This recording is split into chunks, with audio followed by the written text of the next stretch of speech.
Senhor esteja convosco. Ele está no meio de nós. Proclamação do Evangelho de Jesus Cristo, segundo Marcos. Glória a vós, Senhor. Naquele tempo, Jesus partiu com os seus discípulos para os povoados da Cesareia de Filipe. No caminho perguntou aos discípulos: quem dizem os homens que eu sou? Eles responderam: alguns dizem que tu és João Batista, outros que és Elias, outros ainda que és um dos profetas. Então ele perguntou: e vós? Quem dizeis que eu sou? Pedro respondeu: tu és o Messias. Jesus proibiu-lhe severamente de falar a alguém a seu respeito. Em seguida, começou a ensiná-los dizendo que o Filho do Homem deveria sofrer muito, ser rejeitado pelos anciãos, pelos sumos sacerdotes e doutores da lei, devia ser morto, ressuscitar depois do terceiro dia. Ele dizia isso abertamente. Então Pedro tomou Jesus à parte e começou a repreendê-lo. Jesus voltou-se para ele, para os discípulos, e repreendeu Pedro dizendo: vai para longe de mim, Satanás, tu não pensas como Deus, e sim como os homens. Então chamou a multidão com seus discípulos e disse: se alguém quer me seguir, renuncie a si mesmo, tome a sua cruz e me siga. Pois quem quiser salvar a sua vida vai perdê-la, mas quem perder a sua vida por causa de mim e do Evangelho vai salvá-la. Palavra da salvação. Glória a vós, Senhor. Palavra da salvação. Glória a vós, Senhor. Mais forte. Palavra da salvação. Glória a vós, Senhor. Que a palavra de Deus perdoe os nossos pecados. Amém.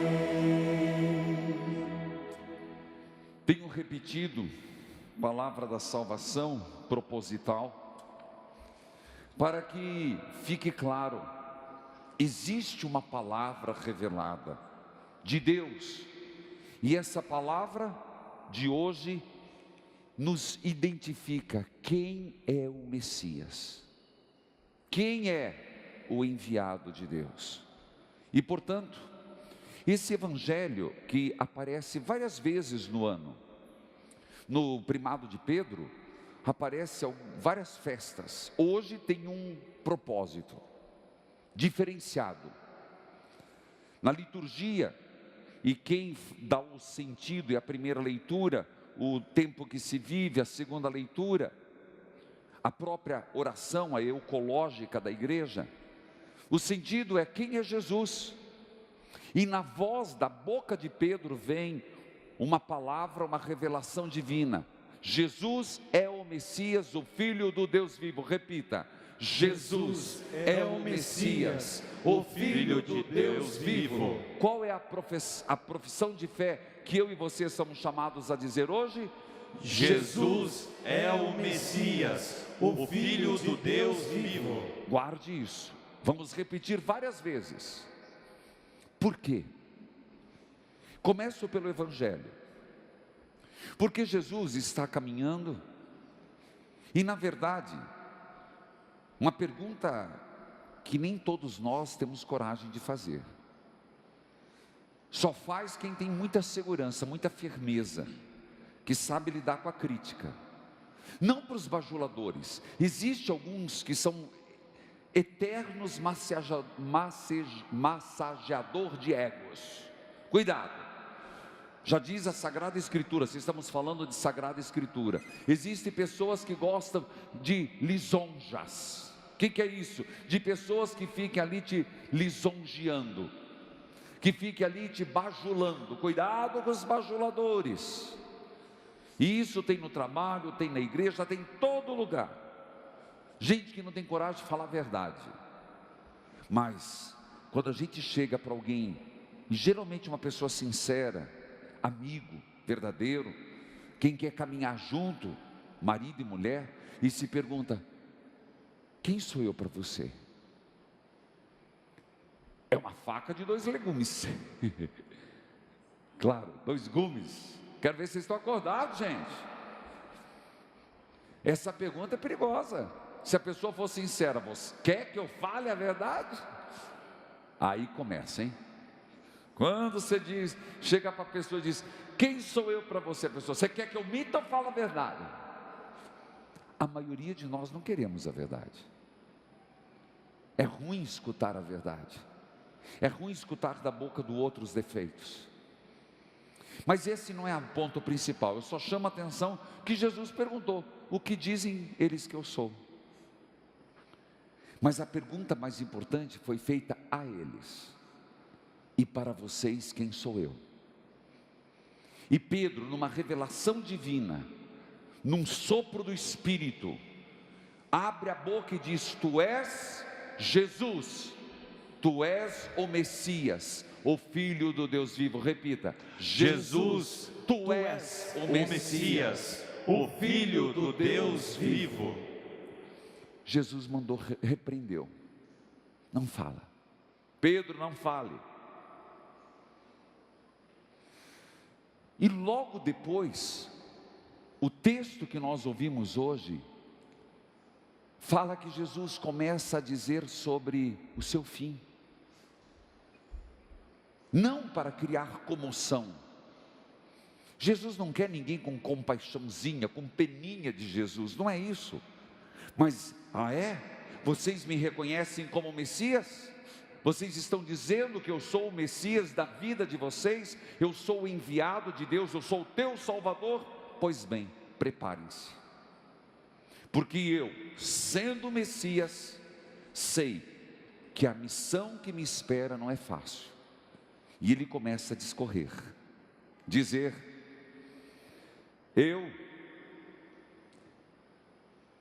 o Filho do Homem vai sofrer.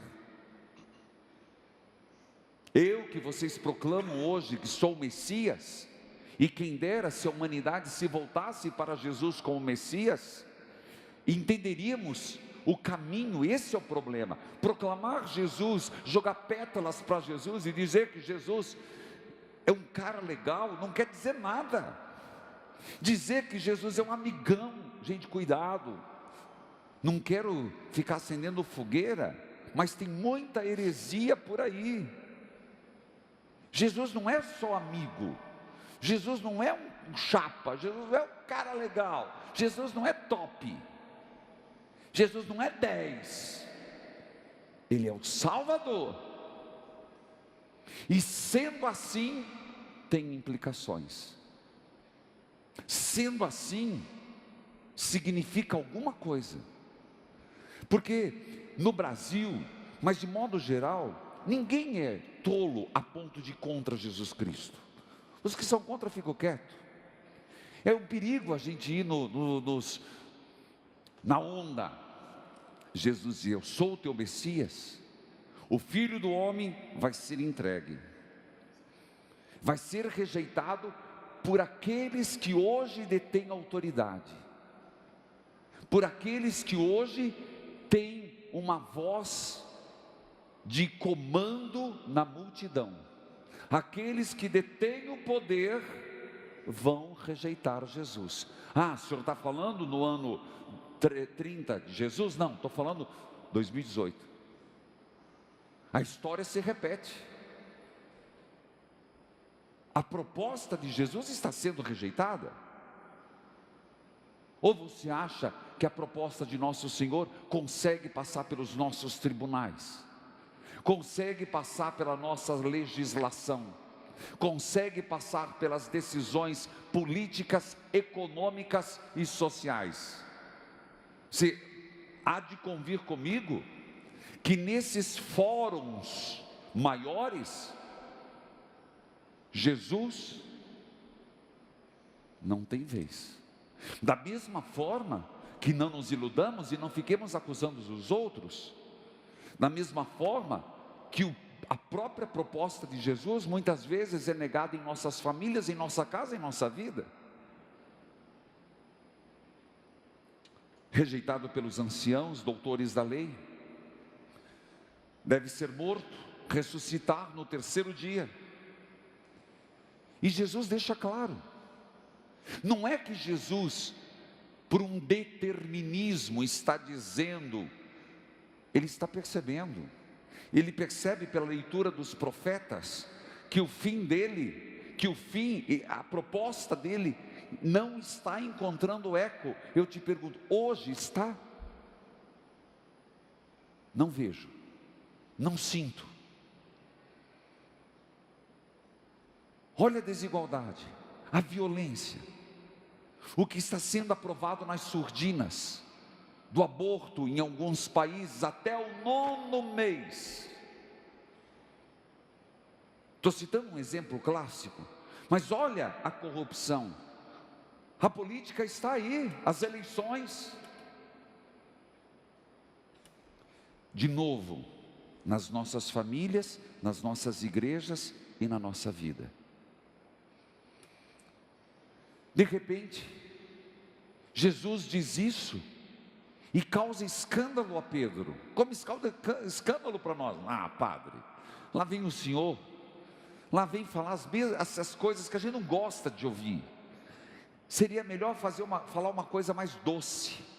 Isso aí é meio apimentado, isso aí me cheira um pouco de política, não gosto dessas coisas, padre. Na igreja não deve falar isso. Engraçado, né? E Jesus disse: Pedro, sai para longe, Satanás, porque você não pensa como Deus, você pensa como o mundo. Então vamos tentar na primeira leitura descobrir o que é pensar como Deus ou o que é pensar como o mundo.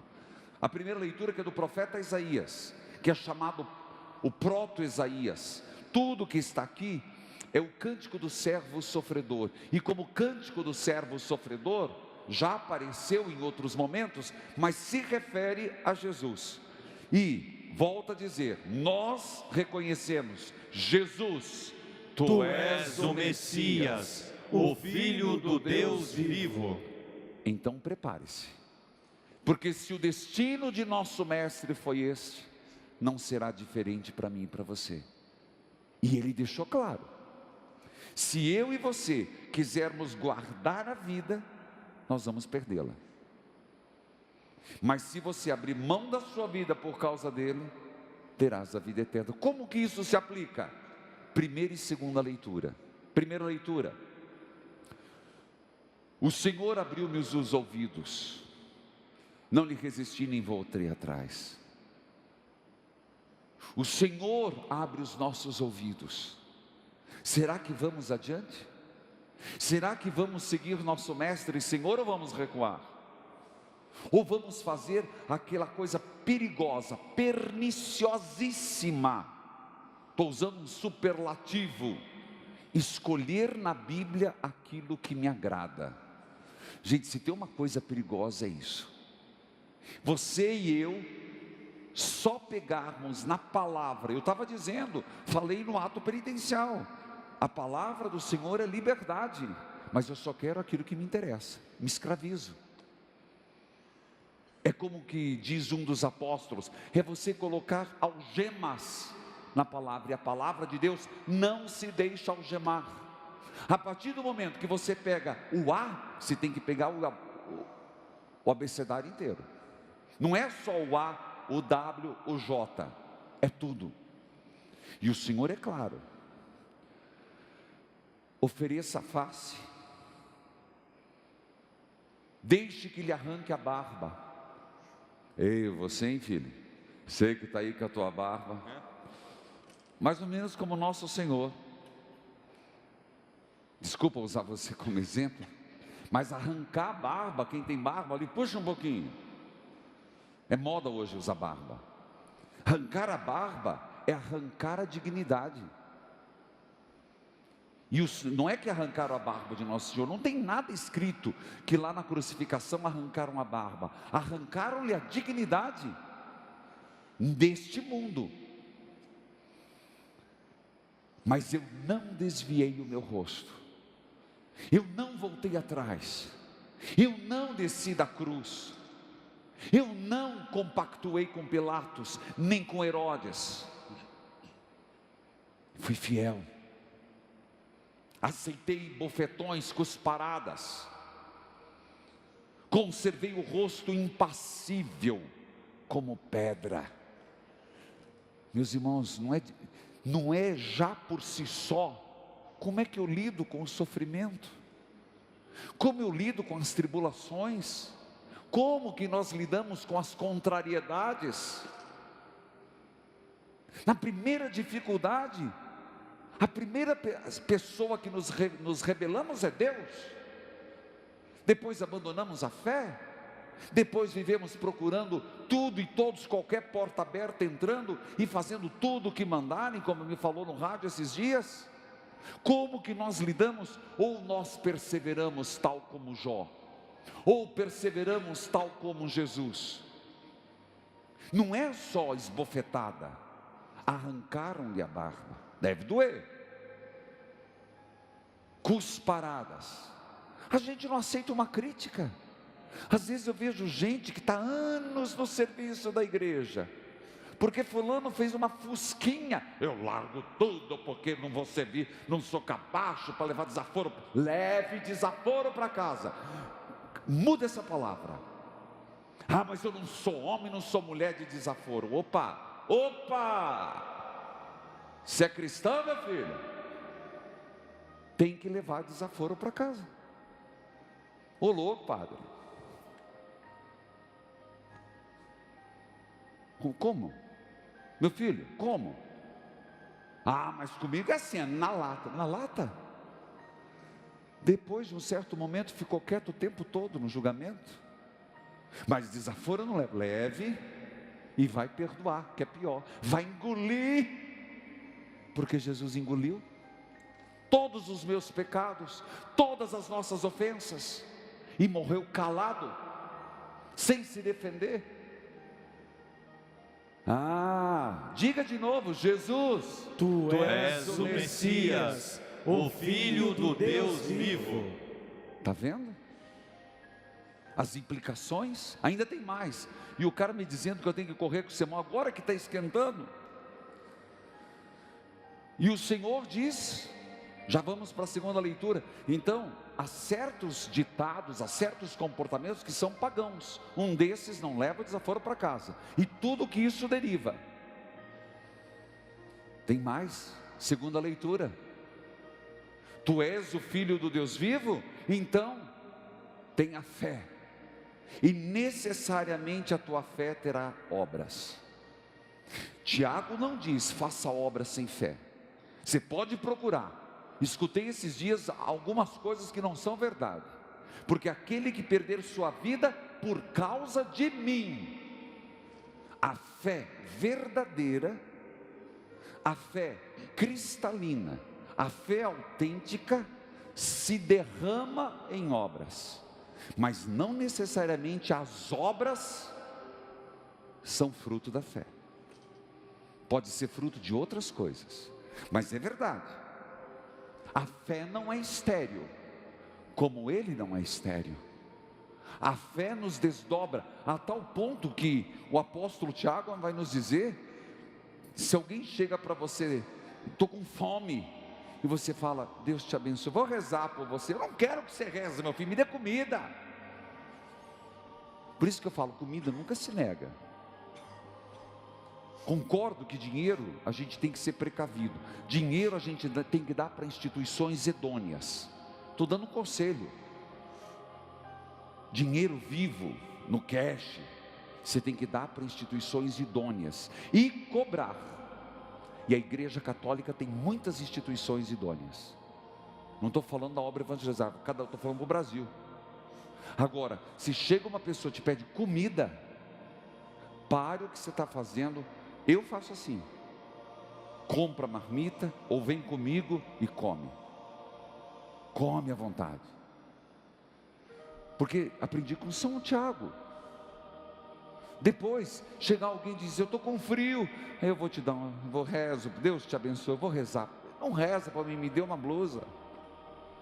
Eu estou precisando, aí você vai levar. Por isso que nós temos o braço estendido da ação social nas igrejas, as obras de caridade, por causa disso. Mas isso não é porque a igreja quer, porque Jesus quer. Impressionante. Até as roupas de Jesus serviram para outros na cruz. Termino dizendo: ser cristão não é no oba-oba. Essa profissão de fé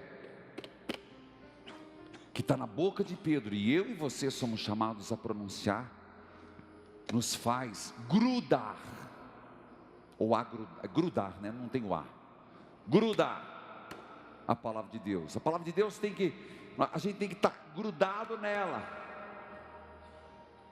e ela em nós, e ela tem que se transformar, ser viva em nossa vida, porque nós cremos que Jesus, Tu és o Messias, o Filho de Deus vivo. Amém.